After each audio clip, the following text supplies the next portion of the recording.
there's no one way where the idea comes from. It usually also starts with a ship in a sailing area where you can say like, okay, we have this ship that wants to work with us. We want to work with this ship.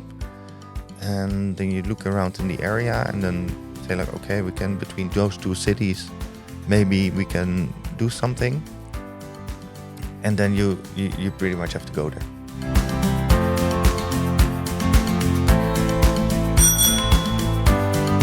Dear listeners, dear viewers, welcome back to the Boat Bike Tours podcast.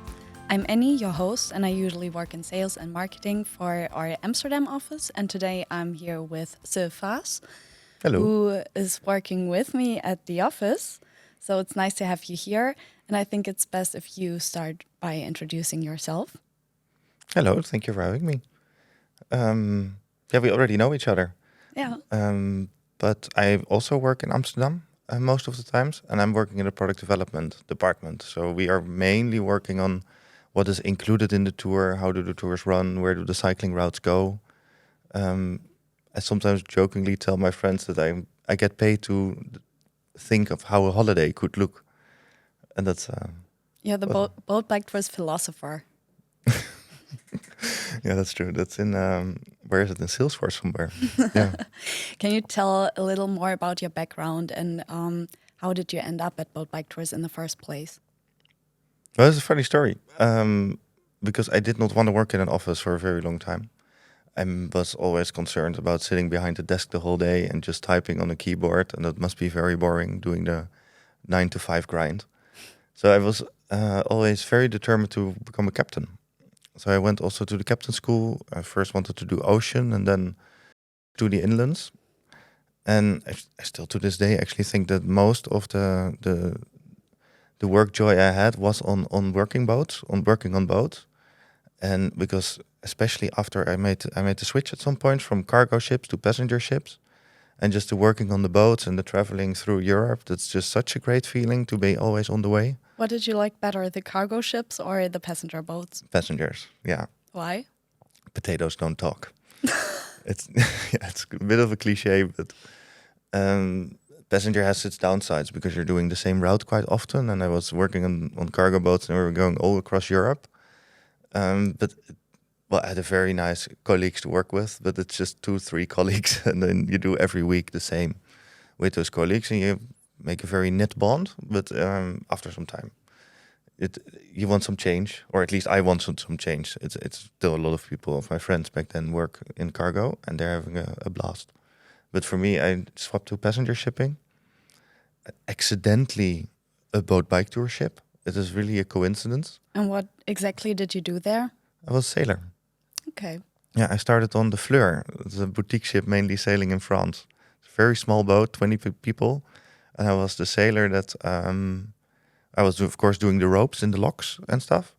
But also I had to prepare the breakfast and do the dishes and walk with the food. Which luckily, when I was younger, I was working in a restaurant also to make some side money. Mm-hmm. But it's really... it was my first real thing with boat bike tour ships. I really enjoyed it. Yeah. Mm-hmm. And then how did you end up at the office? Well, to be completely honest, I needed to do one more internship to finish my education, and I did not really look forward to it because it was an office internship, and I had to sit behind the desk the whole day, what I did not want. And then, Boat Bike Tours was just kind of there. I already knew them. A friend of mine was like, "Oh, I can get you an internship there. Then you can do your months, and then you after that, I can work on my boat." Mm-hmm. And that went a bit wrong. Where did it go wrong? It turns out offices are a bit fun, after all. So what exactly did you do in your internship? I did a lot of laminating of papers. We had back then, it was a little bit smaller. It was about 7 years ago, I think. So the office was not in Amsterdam yet. It was in Monnikendam, a small village more to the north. And there we had one guy that was doing the logistics. So he was every week bringing the bike maps to the ships, and he was making the different daily route notes that the guests used to cycle during the day. And he was printing those out in the right languages, bringing it to the ship. and I was his intern. So we were a two-man team, and we were every week we were preparing the boxes, we were bringing the boxes away. I was very fortunate that at some point he went on a small holiday, so I then could drive alone. And that was back then I was a little bit younger. That was we were having such a great time together. Erik was his name. He's not working with us anymore, unfortunately, but he introduced me into the boat bike tours ecosystem from an office perspective, basically. Yeah. Yeah, but that changed a little from going to laminate papers. Yeah. You're now doing something completely different. So can you explain a little bit what you're doing now exactly? On a daily basis, the main conversations I have is how can we make the tours better? Because as you might understand, it's like the world is constantly changing. There's always different things. There are new, sometimes it's as stupid as new roads being built and others closed down. So your cycling route does not work anymore. It can be that harbors are changing policies that we cannot dock there anymore, that we can dock there anymore. And the most important thing is to keep adapting your tours so that you constantly have the best configuration of what we can do at that moment, which is the best for the guest. And because if you don't do that, you get on some point on the ships, you get, well, if you go on a ship, then the tour guide might say like, yeah, well, this is not working. Yeah, we told the office, but, you know, it has been like that for years, so we have to do now something else. I'm not saying we're 100% scoring there, but we're really trying hard to keep everything up to date. Mm-hmm. And next to that, it's making new tours. Mm-hmm. I was just going to say the portfolio has changed over the years. Quite heavily, So, yeah. We're operating now in a lot more countries and a lot more areas than before. So that's exactly what I want to talk with you today about designing a new trip. And my first question about that is, where do you get the idea from? The idea can come from everywhere. That there's no one way where the idea comes from. It usually also starts with a ship and a sailing area, where you can say like, okay, we have this ship that wants to work with us. We want to work with this ship. And then you look around in the area and then you say like, okay, we can between those two cities, maybe we can do something. And then you pretty much have to go there. And then you are going to figure out like, can you cycle there? Of course, from a desk you can, you prepare your things. How do you prepare? Looking at maps. Okay. We look at a lot of maps. You need to know where are the ports, where are your bike rides, like can you connect the two or do you have to do a loop? Is there something interesting where you can actually cycle to? Because you can have the most beautiful bike ride on the planet. If you just depart at 9 a.m, you come back at 4, and there's not really something in between, well, then the nature has to be very, very beautiful for that to make sense. So it is nice if there's a small castle or a small bakery or a small something along the way, and then preferably multiple things, where you can just stop for a second, realize why are you there, what is here, experience something, maybe do something hands-on if possible. And not for everybody, for the people that like to do those things. And that you then at a logical time get back at the boat. And preferably on a different spot. So that you keep really with your travel group and your boat, you're traveling between two places. But well, that's the ideal world. That one is of course not always there. But then you really try to see how can you tweak different things. For example, by having your breakfast a little bit later, a little bit earlier, making the bike ride you have in your mind a little bit shorter in certain areas, to get really a nice flow in a day, and then it should feel very easy. Mm-hmm. If it feels complicated, that you have to hit your targets, that you have to hurry up, that you have to meet your appointments, well, then I did not do a good job, basically. Yeah. So you go there, and then are you also biking the route that the guests are going to take later on? Yeah, sometimes, yeah. Yeah. And how do you choose for inclusions, different castles, spots on the way, museums? Well, mostly it's relatively clear, as in the half of it. For example, if you go to, what am I going to say? If you go to the Burgundy area, then it's very clear that you want to drink some wine somewhere. That don't ask people to travel all the way here for wine, without wine and going to Burgundy. But then the question is where and how. And I remember this one I was a little bit younger. It was in the beginning of COVID, and we were driving through the rain with a little van searching wine. And then in the end, we found this place where it was almost like a industry farm, like just not. They had a little room where they could, do a little presentation, but for the rest, it was a winemakery. It was really a winemakery. Wow. And I was this cranky French guy that was standing there in the rain. I do not speak French. It's one of my downfalls. And then we really had to warm him up to the idea of maybe coming here with a small group and that he could then talk about the wine. And he did not really understand it in the beginning. Because you didn't speak French with him. No. Thank you. No, I had a tour guide with me who did speak very good French. But what he did not understand is that we wanted to come to his place to see what he was doing there. Because he had been doing that for his entire life, and his father had been doing that for his entire life, and nobody ever came to him to ask to show what he was doing. Wow, but He that's was kind of just- sweet. That's also a big compliment for him to Yeah. then be included in our tours, basically. We're still working with him. He's very easy going. I think that by now he made a little bench where the people can sit on. Oh, And sometimes we get some complaints about that he's not the best presenter or that he's not really speaking English, so the tour guides have to translate a lot. But it is an authentic experience. So what you want to do is usually quite clear. It's just how do you then do it? Where do you do it? And we try to, or at least I try to every time in a tour to have something that you don't expect. Something that a region actually has to offer, but where people usually do not really think about. can you give us an example? I think the best one it's in the tour that we do quite a lot. It's a tour from Amsterdam to Bruges. There are quite a lot of ship sailing there, and you have this one coffee place, and it's a shithole. Can I say this here? It's really a shithole. There you can get a coffee, and we also have to tell the guests like don't expect a cappuccino. Do not expect any milk without cows in it or anything. Well, you can get a Coca-Cola. You can get a lot of beer though, also at 10 in the morning.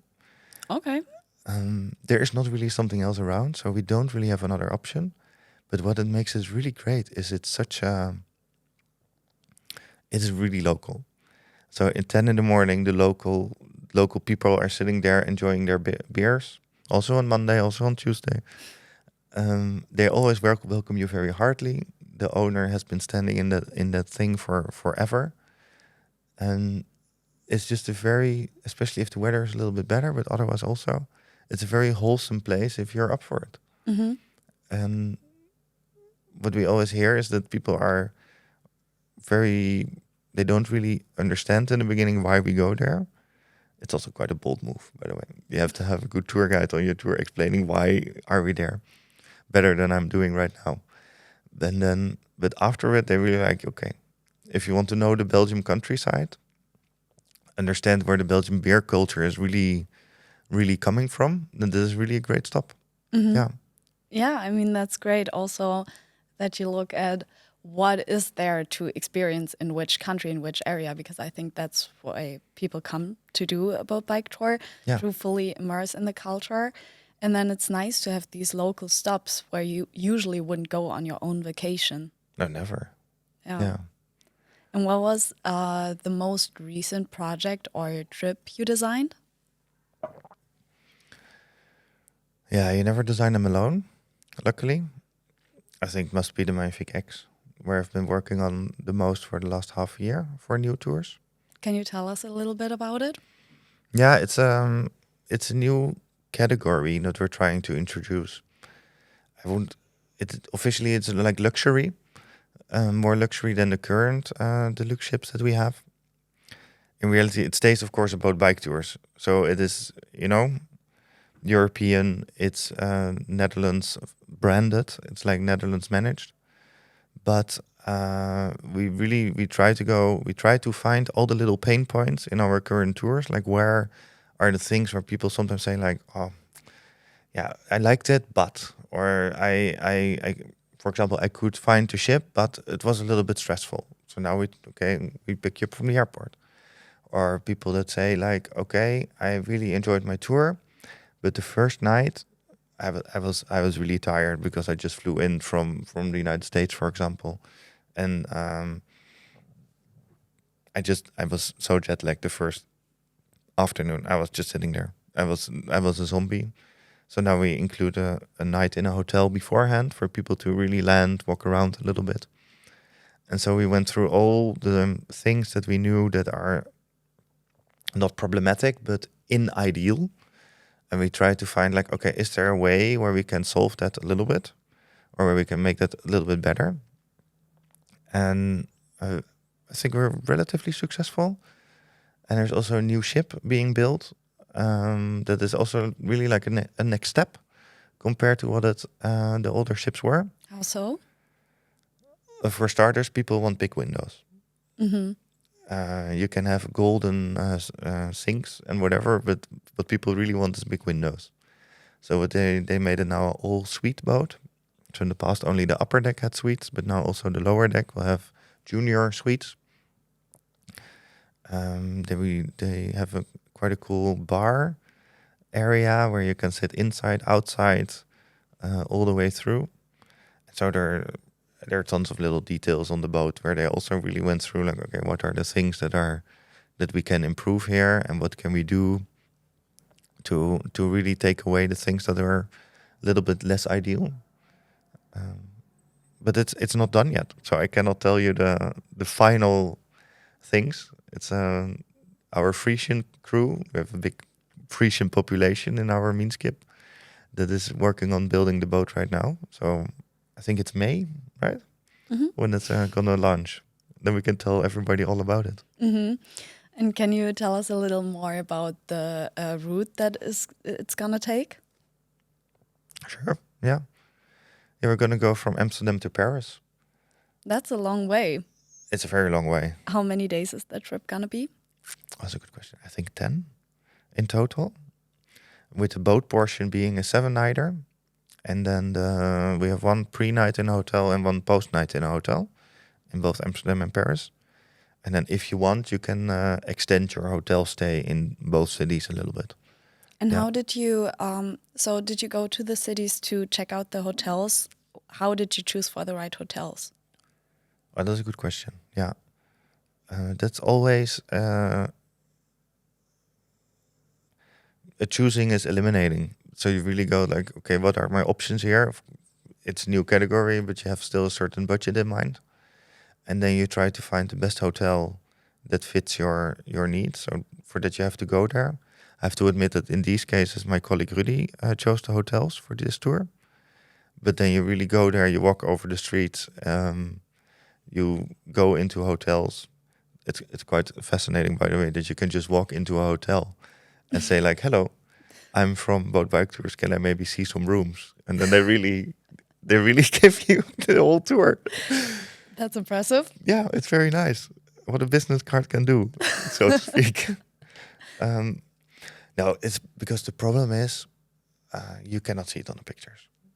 Yeah. And I also book sometimes hotels for myself just from the pictures, of course. Everybody does that. But in the end, once you walk in there, you know it. If it's a nice hotel, it's the smell, basically. You can smell if it's a good hotel. Definitely. And also it's something different to book a hotel for yourself just by seeing the pictures before, or for an entire tour with a lot of guests. Yeah. Yeah, that's true. It's a bit, the mistake is bigger. Yeah. I mean, if I book a hotel for myself and then I take a relatively cheap hotel, for example, and I can come there and I'm like, oh, I got lucky. But that's not how you can build a whole tour. You No, cannot get lucky exactly. anymore. And did you then also drive the route from of course. Amsterdam to Paris? Yeah. How did you check out the bike lanes, the inclusions, where the boat is gonna dock? So because we went before from Amsterdam to Bruges, of course, and there are also tours we have in Paris. Yeah. Did you combine that, or did you have to have a completely new mindset? But what you're saying, that's true. Like we have already quite some knowledge in the area. So that made some parts of it actually a little bit more easy. But then all your new things coming your new ideas are breaking off your program. So one of the problems we wanted to solve is lunches, because in quite a lot of tours, and that's not changing for most of the tours, is that people make also a little lunch for themselves during the breakfast buffet.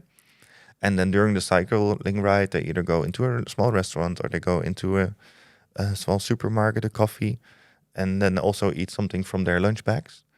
And that's also has always been one of the things that is a little bit, well, not everybody appreciated that too much. It's very practical if you do a bike ride. We also Hmm. noticed now, because we now wanted to take away the lunch bags, and also include more lunches during the bike ride. And then you have to also adapt your bike rides, and you have to find new places where you did not go to before, because and sometimes you have to reroute the ship. We did in one or two occasions, because otherwise it just wouldn't work. Um, so it is sometimes the same trajectory as we did before, but it is completely different. Hmm. You can do the tour again, and you will see completely different things than if you did it 1 or 2 years ago. Yeah. So, how does the feedback from guides and guests play a role in redesigning trips? Everything, yeah.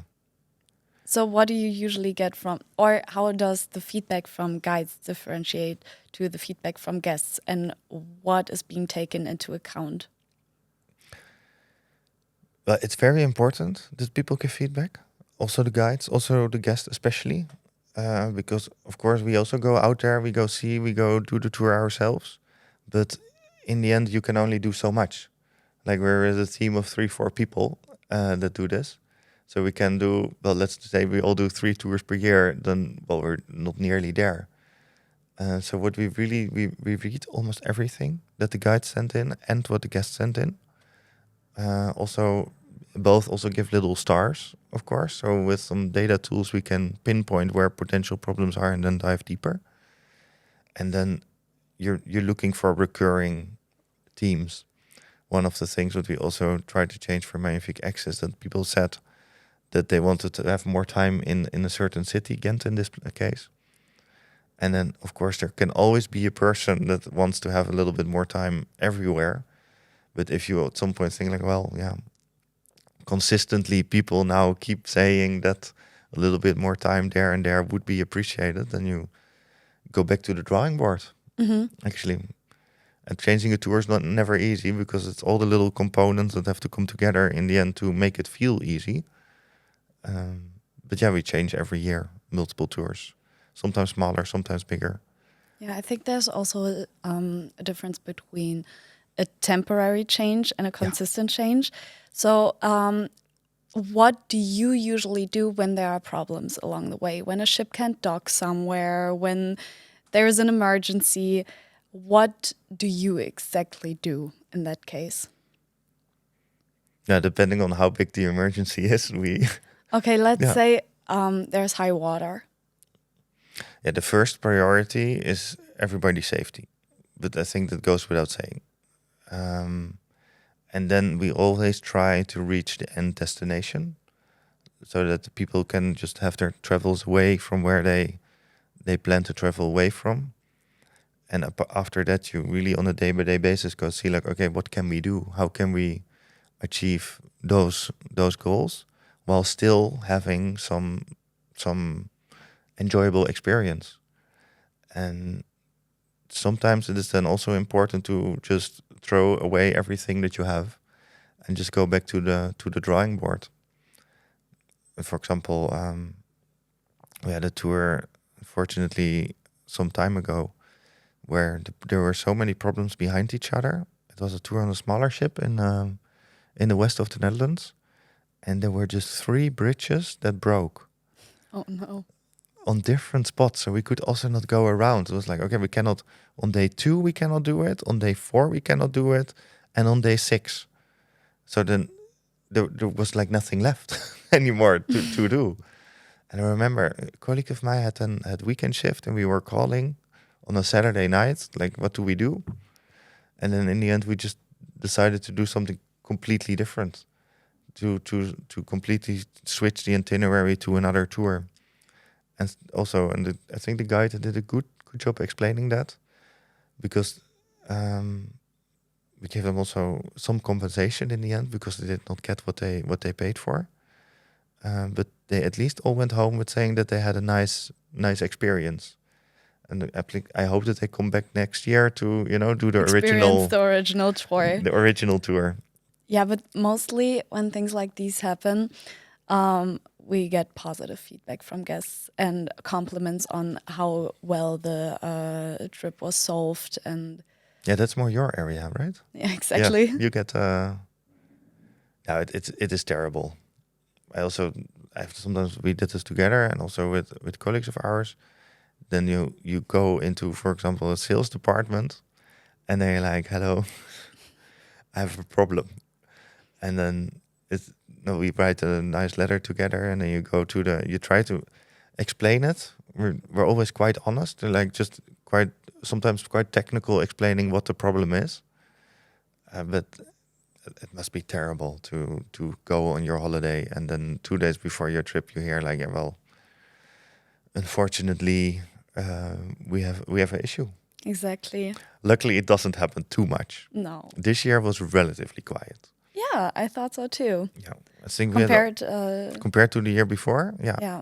So what was your biggest challenge so far? What was the biggest thing that ever happened that you had to figure out a solution for? You want to go there? Sure. Sure. A boat burned down. That was the biggest. So how did you solve it? We first got the guests something to drink, then we got them something to eat, then we got them something to sleep. It's that simple. In hotels, right? In a hotel, yeah. Yeah, that's always fun to then start calling hotels in Germany saying like, okay, do you have a place for tonight for 45 people? Mm-hmm. But that went rather quickly. But that was our horror trip. I think there's a podcast episode about this one. There is. Plan C or something. Exactly. We talked with a guide who was on board, and Yeah. she said the guests had a wonderful time regardless. So I remember being on the phone with her, and then at some point she was quite chilled, and she was like, yeah, they're doing now yoga here on the front deck. that's amazing. But We it was- also got feedback like, can we have the exact tour next year again? No, unfortunately we're not gonna burn down a ship anymore. No, that was horrible.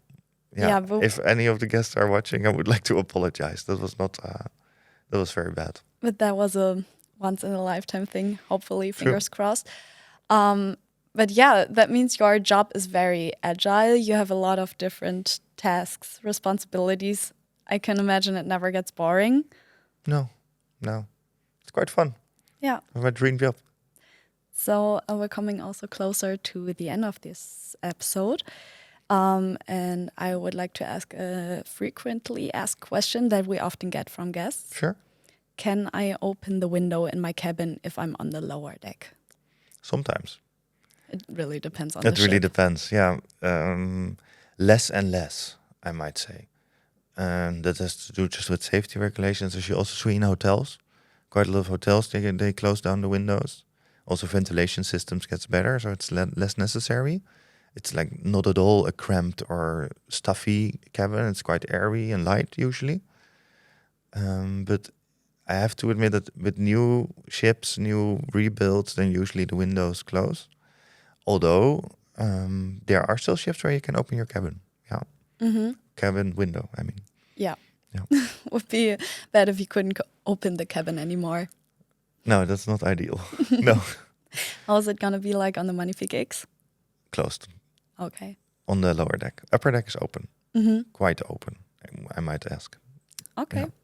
So thank you for answering all my questions I had. And I think it was a really interesting episode. It was really interesting to see your perspective and your role of boat bike tours. So thank you for telling us, and thank you for all of our listeners and viewers for watching this episode again. And if you want to watch our other episodes, you can do that on our website, boatbiketours.com, or Spotify or YouTube. Thank you.